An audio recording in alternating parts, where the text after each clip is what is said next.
అందరికీ షలోం. ముందు వీడియోలో మనం యాకోబు పట్ల లాబాను ఏ విధంగా ప్రవర్తించడనే విషయాల గురించి మనం చూసాము. అయితే యాకోబుతో సమాధానంగా ఉండి తర్వాత అతని సహోదరుడైనటువంటి ఏసావుకి ఏ విధంగా చెప్పడం జరిగింది, అలాగే ఆయన తల్లి దగ్గరికి వెళ్ళి ఏ విధంగా ఆయన చెప్పడం అనేది జరిగింది. లాబాను పంపించినటువంటి మనుషులు చెప్పిన మాటలను బట్టి ఏసావు ఏ విధంగా దీని మీద పగ తీర్చుకోవాలనుకున్నాడు, అయితే ఏసేవు నుండి తండ్రి ఏ విధంగా రక్షించాడు అనేటువంటి విషయాల గురించి ఇప్పుడు మనం చూద్దాం. అయితే ఈ యొక్క వీడియోలు అందరూ చూస్తున్నారు కానీ సబ్స్క్రైబ్ చేయట్లేదు. చూసి వదిలేయడమే కాదు, ఈ యొక్క వీడియోకి సబ్స్క్రైబ్ చేయండి. ఇక్కడ యాకోబు ఈ విధంగా ప్రార్థన చేస్తున్నాడు. ఓ ఎలోహిం, నిన్ను ప్రార్థించుచున్నాను, నేను మిక్కిలి భయపడుచున్నాను. నన్ను నా సహోదరుడైన ఏసేవు నుండి నన్ను విడిపించుము. నాలో నీతి లేకపోతే నా తండ్రి అయిన అబ్రహామును ఇస్సాకును బట్టి నన్ను రక్షింపుము. నాకు తెలుసు, నీ కృపను బట్టి దయను బట్టి నేను ఇంత సంపదను సంపాదించి తిని నేడు నేను బ్రతిమాలుకొనిచున్నాను. నీ కృపను దయను బట్టి నన్ను విడిపించుము, నాకు ఉత్తరమియ్యుము. యాకోబు ఎలోహింకు ప్రార్థించుట మానిన తర్వాత తనతో ఉన్న మనుషులను విభజించెను. అంటే యాకోబు ఏసావును బట్టి భయపడుతూ తండ్రికి ప్రార్థించడం అనేది జరిగింది. ఎందుకంటే నన్ను బట్టి కాకపోయినా మా తండ్రులైనటువంటి అబ్రహాము ఇస్సాకును బట్టి నన్ను రక్షించుము. నాకు తెలుసు, నీ కృపను బట్టి దయను బట్టి నేను ఇంత సంపదను సంపాదించుకుంటుని. అంటే తండ్రి యొక్క దయ ఆయన మీద కూడా ఉందని ఆయనకి తెలుసు అని అక్కడ చెప్తున్నారు. కాబట్టి నన్ను రక్షించు, నా సహోదరుని నుంచి నన్ను విడిపించు అని ఆయన అక్కడ ప్రార్థించడం అనేది జరిగింది. ప్రార్థించిన తర్వాత ఆయన మనుషుల్ని విభజించి సగం సగం భాగాలుగా చేసి వారిని పంపించడం అనేది జరుగుతుంది. పశువులను గొర్రె మేకలను రెండుగా విభజించెను. ఒక భాగము దామేషు సంరక్షణ కింద ఉంచెను. ఇతడు అబ్రహాము సేవకుడైన ఎలియాజరు కుమారుడు. ఇతని పిల్లలను కూడా విడిది నిమిత్తము పంపెను. మిగతా సగభాగము ఎలియాజరు కుమారుడైన ఏలియానను ఆధిపత్యము క్రింద విడిది కొరకు అతని పిల్లలతో అతని సంరక్షణము క్రింద ఉంచెను. మీరు మీ విడిదిలో కొంత దూరమున ఉండుడి, ఒకరినొకరు దగ్గరకు రావలదు. ఒకవేళ ఏసావు ఒకని విడిదికి వచ్చి వారిని చంపితే మిగతా విడిది వారు దూరము నుండి పారిపోవచ్చును. అంటే ఆయన ఏసావుకు భయపడి భాగాలుగా ఆయన పంపించడం అనేది జరిగింది. ఒక భాగం మీదకి వచ్చినప్పుడు మిగిలిన వారు పారిపోవచ్చు అనేటువంటి ఆలోచనతో ఆ విధంగా పంపడం అనేది జరిగింది. యాకోబు ఆ రాత్రంతయు అక్కడనే ఉండి అతని సేవకులకు ఆజ్ఞ ఇచ్చి అతని పిల్లలను గూర్చి ఆదేశములనిచ్చెను. ఎలోహిం యాకోబు ప్రార్థనను ఆలకించి ఏసావు చేతులలో నుండి అతనిని విడుదల చేసెను. అంటే ఎలోహిం ఏసావు నుండి యాకోబుని ఏ విధంగా విడుదల చేశాడు అనే వాటి గురించి ఇప్పుడు మనం చూద్దాం. ఎలోహిం ఆకాశమందున్న దూతల నుండి 3 దూతలను పంపెను. వారు ఏసావు ముందుకు వెళ్ళి అతని దగ్గరకు వచ్చిరి. అంటే ఎలోహిం 3 దూతలని అక్కడికి పంపడం అనేది జరిగింది. ఈ దూతలు సకల యుద్ధ సామాగ్రిని సమకూర్చుకుని గుర్రములనెక్కి వచ్చుచున్న 2000 మనుషుల వలె ఏసావుకు అతని మనుషులకు కనిపించిరి. అంటే అక్కడ పంపించింది 3 దూతలను పంపించారు, కానీ ఇక్కడ ఏసావుకి ఆయన యొక్క మనుషులకు ఏ విధంగా కనిపించారంటే యుద్ధ సామాగ్రి సమకూర్చుకుని గుర్రాలెక్కి వస్తున్నటువంటి 2000 మనుషుల వలె ఏసావుకి ఆయన మనుషులకి ఇక్కడ కనిపించడం అనేది జరిగింది. వారి వారి దళాధిపతులతో 4 యుద్ధపు సైనికుల వలె 4 గుంపులుగా వచ్చినట్లు కనిపించింది. ఒక గుంపు యాకోబు వైపు 400 మందితో వస్తుండగా వారు ఏసావు వైపు వస్తుండగా ఏసావు అతని మనుషులను బహుగా భయపడిరి. ఏసావు గుర్రము పై నుండి క్రిందికి పడిను. అతని మనుషులందరూ బహుగా భయపడినందున అతనిని విడిచి అక్కడ నుండి పారిపోయిరి. మొత్తం వారంతా అరచి వారి వెనుకకు పారిపోయిరి, ఏసావు నుండి పారిపోయిరి. యుద్ధ సూరుల వలె ఉన్న మనుషులు ఇట్లు చెప్పిరి, నిశ్చయంగా మేమంతా ఎలోహింకు సేవకుడైన యాకోబు మనుషులము, మా ముందు ఎవరు నిలవగలడు? అప్పుడు ఏసావు, నీ ప్రభువు అతనిని ఈ 20 సంవత్సరముల నుండి నేను చూచి ఉండలేదు. నేను ఈ దినమున అతనిని చూడవచ్చి తిని, నన్ను ఈ విషయంలో సమాధాన పడనీయుడి. అప్పుడు ఆ దూతలు, నీవు యాకోబు సహోదరుడువై ఉండకపోయినట్లయితే నిన్నుగానే ఈ మనుషులలో ఏ ఒక్కనిని కూడా విడిచిపెట్టి ఉండకయుందుము. కానీ యాకోబు నిమిత్తము మాత్రమే మేము వారికెవరికిని ఏ హాని చేయకుందుము అని అక్కడ దూతలు చెప్పడం అనేది జరిగింది. ఒక గుంపు వెళ్ళిపోగా ఏసావు అతని మనుషులు వెళ్ళిపోయిరి. ఏసావు అతని మనుషులు వారి నుండి ఒక సమాజంలా ఏర్పడి వెళ్ళిపోయిరి. రెండవ గుంపు యుద్ధ సామాగ్రితో ఏసావు వైపు రాగా వారు మొదటి గుంపు వారు ఏసావు అతని మనుషులకు చేసినట్లే వీరును చేసిరి. అంటే మొదటి గుంపు ఏ విధంగా వచ్చి అక్కడ ఏసావుతో మాట్లాడటం జరిగిందో అదే విధంగా మళ్ళీ రెండవ గుంపు కూడా రావడం అనేది జరిగింది. వారును వెళ్ళిపోగానే చూడుడి మూడవ గుంపు వారును ఏసేవు వైపు వచ్చిరి. వారంతా బహుగా భయపడిరి. ఏసేవు గుర్రముపై నుండి క్రింద పడిపోయెను. మొత్తము గుంపంతా గట్టిగా అరచి ఇట్లనిరి, నిశ్చయముగా మేమంతా ఎలోహింకు సేవకుడైన యాకోబు సేవకులమే, మా ముందు ఎవరు నిలవగలరు అనిరి. అంటే దూతలు మళ్ళీ ఆ విధంగా వారికి చెప్పడం అనేది జరిగింది. అంటే మూడవసారి కూడా వారు ఆ విధంగా చెప్తున్నారు, మేము ఎలోహిం సేవకుడైనటువంటి యాకోబు సేవకులము, మా ముందు ఎవరు నిలవగలరు అని ఏసేవుతో వారు చెప్పడం అనేది జరుగుతుంది. ఏసేవు మరలా జవాబిచ్చెను, మీ ప్రభువైన యాకోబు నాకును ప్రభువే, మీ ప్రభువైన యాకోబు నాకు సోదరుడు. 20 సంవత్సరముల నుండి అతని ముఖము నేను చూచి ఉండలేదు. ఈ రోజు అతను వస్తున్నట్లు విని ఇంటిని, నన్ను ఈ విధంగా భయపెట్టుదురా అని ఏసావు దూతలతో చెప్పడం అనేది జరిగింది. మీ ప్రభువైన యాకోబు నాకు కూడా ప్రభువే, ఆయన నాకు సహోదరుడు, ఆయన 20 సంవత్సరాల నుంచి నేను చూడలేదు కాబట్టి అతన్ని చూడడానికి నేను వస్తున్నాను అని అక్కడ దూతలతో చెప్పడం, భయపడి ఆ విధంగా చెప్పడం జరుగుతుంది. అప్పుడు వారు అతనితో ఇట్లు సమాధానము చెప్పిరి, ఎలోహిం జీవము తోడు, నీవు చెప్పినట్లు యాకోబు నీ సహోదరుడు కాకపోయినట్లయితే ఏ ఒక్కరిని విడిచిపెట్టక యుందుము. కానీ నీవు అతని సహోదరుడు అయినందున యాకోబు నిమిత్తము నీకు నీ మనుషులకును ఏమీయూ చేయక యుందుము. మూడవ గుంపు కూడా వెళ్ళిపోయిన తర్వాత అతనింకనూ తన మనుషులతో యాకోబు వైపు కొనసాగుతున్నారు. 4వ గుంపు అతని వైపు రాగా వారు ఏసావు అతని మనుషులకు ఇతర గుంపులలోని వారు చెప్పినట్లే చేసిరి. ఏసావుకు దూతలు చేసిన హానిని చూసి ఏసావు తన తమ్ముడైన యాకోబు పట్ల మిక్కిలి భయపడెను. అతను యాకోబును శాంతియుతంగాను సమాధానముగాను కలుసుకొనుటకు వెళ్ళెను. ఏసావు యాకోబు పట్ల అసహ్యమును దాచుకొనెను. ఎందుచేతనంటే ఏసావు యాకోబు పట్ల తన ప్రాణమునకు వచ్చు ఆపదను గమనించెను. మరియు 4 గుంపులు జనము అతనిపై ప్రవర్తించినది యాకోబు సేవకులే అని అనుకొనెను. యాకోబు ఆ రాత్రి అక్కడనే తన సేవకులతో బస చేసి అతని సేవకులతో ఏసావుకు తనకు కలిగిన దానిలోనూ తన ఆస్తిలోనూ బహుమానములియ తీర్మానించి, యాకోబు ఉదయాన్నే లేచి అతని మనుషులతో కలిసి అతని పశువులలో ఒక మంచి బహుమానమును ఏసావుకి నిర్ణయించాడు. యాకోబు తన సహోదరుడైన ఏసావుకు తన పశువుల మంద నుండి బహుకరించినది ఇదియే.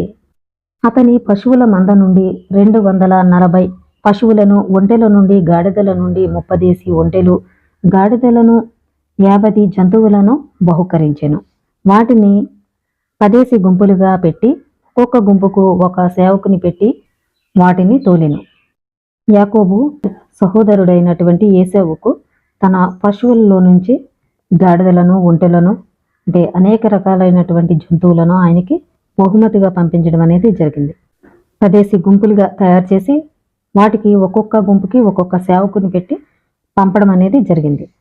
అతడు వారికి ఆదేశించినది ఏమనగా, మీరు ఒకరినొకరు ఎడమగా నుండి ప్రయాణించుడి, మీ మధ్య ఖాళీ ఉండవలెను. ఏసావు గాని అతని మనుషులు గాని మిమ్మును కలుసుకొని వచ్చి మిమ్మును, ఇవన్నీ ఎవరివి, మీరెక్కడ నుండి వెళ్ళుచున్నారు, మీ ముందున్నవన్నీ ఎవరివి అని ప్రశ్నించగా, మేము యాకోబు సేవకులము, మేము ఏసావును సమాధానముతో కలువ వెళ్ళుచున్నాము, చూడుడి యాకోబు మా వెనుక వచ్చుచున్నాడు అని చెప్పవలెనెను. ఈ విధముగా యాకోబు తన అన్న అయిన ఏసావుకు బహుమానములు పంపెను. ఒకవేళ యాకోబు తన అన్నను కలుసుకోవడానికి మీ వెనకనే వచ్చుచు ఎందుకు అతని ముఖమును చూడ జాగు చేయుచున్నాడు అన్నప్పుడు, యాకోబు ఆనందంతో తన అన్నను కలుసుకోవడానికి మా వెనుక వచ్చుచున్నాడు. అతనిలా చెప్పాడు, నేను పంపుచున్న బహుమానములతో అతనిని శాంతింపచేయును. అది అలా జరిగితే అవన్నీ అతను అంగీకరించిన తరువాత అతని ముఖము నేను చూతును అని చెప్పమనేను. ఆ విధముగా బహుమానములన్నీ అతని సేవకుల చేతుల మీదుగా వెళ్ళి ఆ దినముననే ఏసావు ముందుకు వెళ్ళినవి. ఆ రాత్రి అతడు యాకోబు వాగు వద్ద బస చేసి ఆ రాత్రి మధ్యలో లేచి అతను తన భార్యలను, దాసీలను, తనకు సంబంధించిన యావత్తును తీసుకొని ఆ రాత్రికి రాత్రే వాగున కాలినడకన దాటి వెళ్ళెను. తను ఆ విధంగా వాగు దాటి పోవుచుండగా యాకోబు ఒక్కడే విడువబడెను. అతనిని ఒక మనుష్యుడు కలుసుకొనెను. అతడు అతనితో రాత్రంతయు పోరాడి ఉదయం అయ్యే వరకు దెబ్బలాడెను. ఆ దెబ్బలాటలో యాకోబు తొడ ఎముక జారిపోయెను. ఇక్కడ ఒక మనుష్యుడు కలుసుకునేను అని ఉంది. అయితే ఇక్కడ ఆ రాత్రంతా కూడా పోరాడింది ఒక దూతతో. అయితే ఆ దూతతో పోరాటం చేసి ఈయన యాకోబు గెలవడం కూడా జరిగింది. కాబట్టి అక్కడ ఇస్రాయల్ అని ఆయనకి పేరు పెట్టడం అనేది జరిగింది. అంటే దేవునితో పోరాడినటువంటి వ్యక్తి అని ఇక్కడ అర్థం వచ్చే విధంగా ఈయనకి పేరు పెట్టడం కూడా జరిగింది. ఉదయమున వెలుగు వచ్చినప్పుడు ఆ మనుషుడు యాకోబును వదిలిపెట్టెను. అతడు యాకోబును దీవించి వెళ్ళిపోయెను. అటు పిమ్మట యాకోబు వాగు గుండా వెళ్ళెను. అతడు తన తొడను బట్టి కుంటుచుండెను. అతడు వాగు దాటుచుండగా సూర్యోదయమయ్యెను. పిమ్మట తాను తన పిల్లలు పశువులు మందలున్న ప్రదేశమునకు వచ్చెను. వారు మధ్యాహ్నమున వారు వెళ్ళుచుండగా అతను పంపిన బహుమానములు తన ముందుకు వెళ్ళుచున్నవి. యాకోబు కన్నులు పైకెత్తి చూచెను. దూరమున ఏశావు సుమారు 400 మంది మనుషులతో వచ్చుచుండెను. యాకోబు తన అన్నను చూచి బహుగా భయమునొందెను. యాకోబు త్వరపడి తన పిల్లలను తన భార్యల నుండి దాసీల నుండి వేరు చేసి తన కూతురు దేనాను కూడా వేరు చేసి ఒక పెద్ద పెట్టెలో పెట్టి అతని సేవకుల చేతికిచ్చి వారికి అప్పగించెను. అతడు అతని భార్యలు పిల్లల ముందు నుండి అతని సోదరుని కలుసుకోవడానికి వచ్చిచుండగా అతడు సాష్టాంగపడి అతడు 7 మారులు అతని అన్న అతని దగ్గరకు వచ్చే వరకు సాష్టాంగపడెను. అంటే యాకోబుకి ఈ విషయం తెలియదు. దూతలు వచ్చారు, ఆయన దగ్గరికి వెళ్ళారు, దానివల్ల ఏశావు భయపడుతున్నాడన్న సంగతి యాకోబుకి తెలియదు. ఎలోహిం ఏశావు దృష్టిలో, ఏశావు మనుషుల దృష్టిలో యాకోబును యోగ్యునిగా చేసెను. యాకోబు ప్రార్థనను ఎలోహిం అంగీకరించెను. యాకోబు యొక్క భయము భీతి అతని అన్న అయిన ఏశావుపై పడెను. ఏశావు తనకు ఎలోహిం దూతలు చేసిన పని నిమిత్తమై అతని తమ్ముడైన యాకోబు వలన భయపడెను. ఏశావు యాకోబు పట్ల ఉన్న కోపమంతా దయగా మారిపోయినది. యాకోబు ఏశావు వైపు పరిగెత్తుచుండగా అతడు కూడా తన తమ్ముని వైపు పరిగెత్తెను. అతడు వెళ్ళి తన తమ్ముని గాఢంగా కౌగిలించుకొనెను. అతని మెడపై పడి ముద్దాడెను. వారిద్దరూ ఏడ్చిరి. అంటే యాకోబు యొక్క ప్రార్థన వల్ల తండ్రి అంగీకరించి ఏశావుకి ఆయన మనుషులకు కూడా యాకోబు పట్ల వారి దృష్టిలో దయ కలిగించడము, వారికి భయాన్ని కలిగించడం అనేది చేశారు. వారి దృష్టిలో యోగ్యునిగా చేయడం అనేది జరిగింది. ఏశావుతో వచ్చిన మనుషుల హృదయములలో యాకోబు వలన భయము దయను ఎలోహిం కలిగించెను. వారు కూడా యాకోబును కౌగలించుకుని ముద్దాడిరి. యాకోబు భయము వలన ఏశావు కుమారుడైన ఎలీఫజు అతని 4 సహోదరులను యాకోబును కలుసుకొని కౌగలించుకుని ముద్దాడిరి.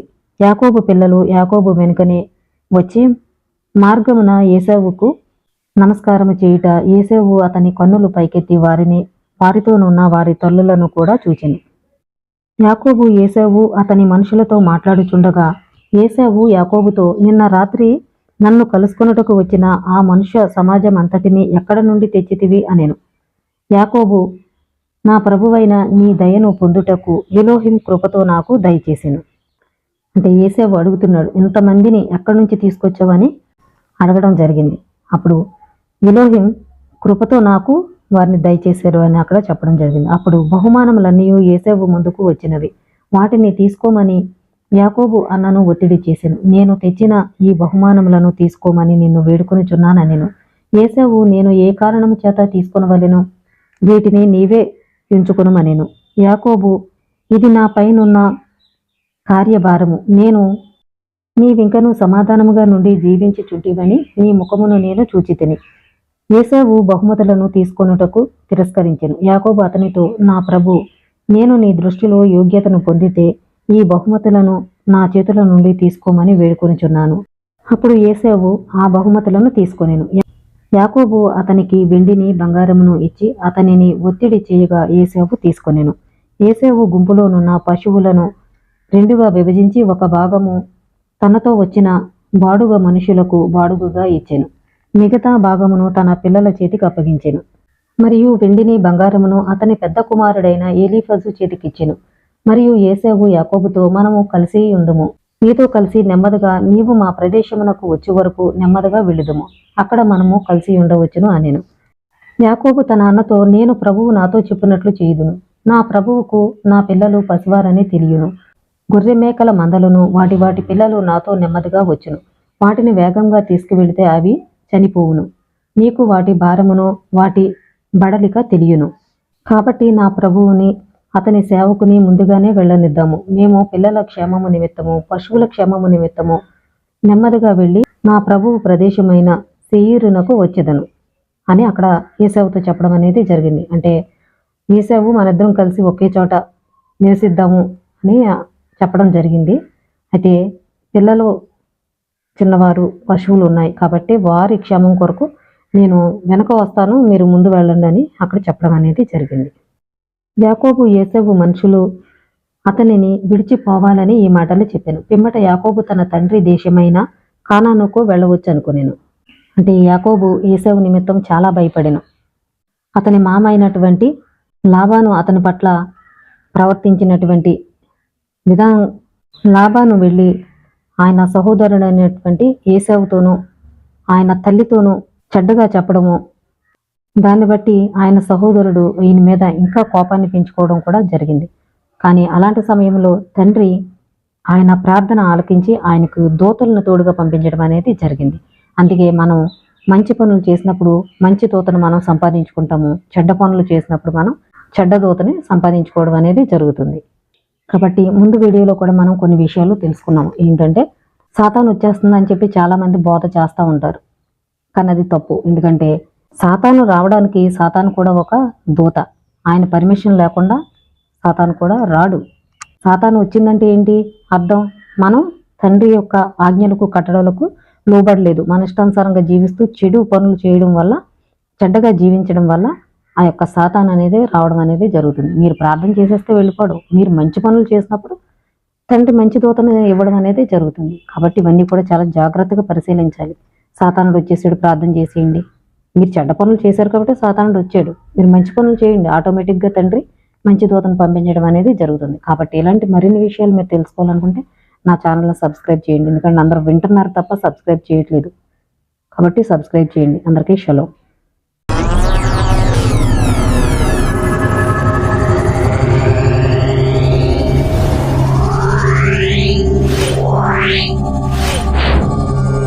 Yeah.